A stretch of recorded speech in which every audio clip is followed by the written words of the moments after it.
Ave Maria. 18 décembre, nous fêtons Saint Gatien, premier évêque de Tours, 1er siècle. Invoqué pour retrouver les choses domestiques perdues ou enlevées. Gatien fut envoyé à Tours dans le même temps que Saint Trophime à Arles, Saint Martial à Limoges, Saint Denis à Paris, et plusieurs autres qui furent chargés d'évangéliser les diverses contrées de la France. Il fut institué premier évêque de Tours, qui alors était plongé dans les ténèbres de l'idolâtrie. Par son éloquence et par la sainteté de sa vie, il convertit un certain nombre de païens à la foi de Jésus-Christ. Et bientôt, la persécution le força à ne plus paraître en public.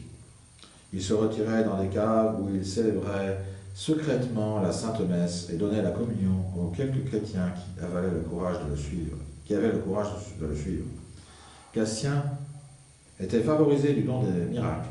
Il n'y avait point de maladie à laquelle il n'apporta quelque guérison, point de démon qu'il ne parvint à chasser, et cela par le seul signe de la croix.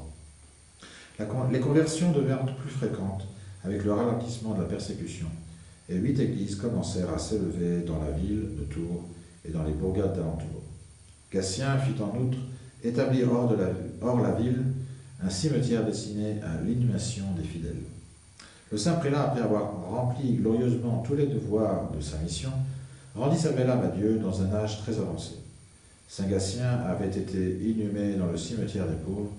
Plus tard, saint Martin, 3e évêque de Tours, qui venait souvent prier sur son tombeau, se conforma à une révélation dont tout le peuple avait été témoin et transféra le corps de saint Gatien dans la grande église qui porte le nom de Saint Gatien depuis environ le milieu du XIVe siècle.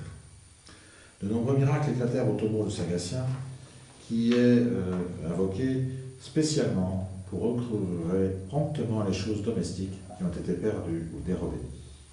La liturgie de sa fête dit, je cite, « La divine clémence a, entre autres grâces, honoré le bienheureux de ce privilège spécial que quiconque aura perdu quelque chose de la maison et le recommandera en toute confiance de cœur au Saint Pontife aura certainement la joie de le retrouver, selon le Père Chiri.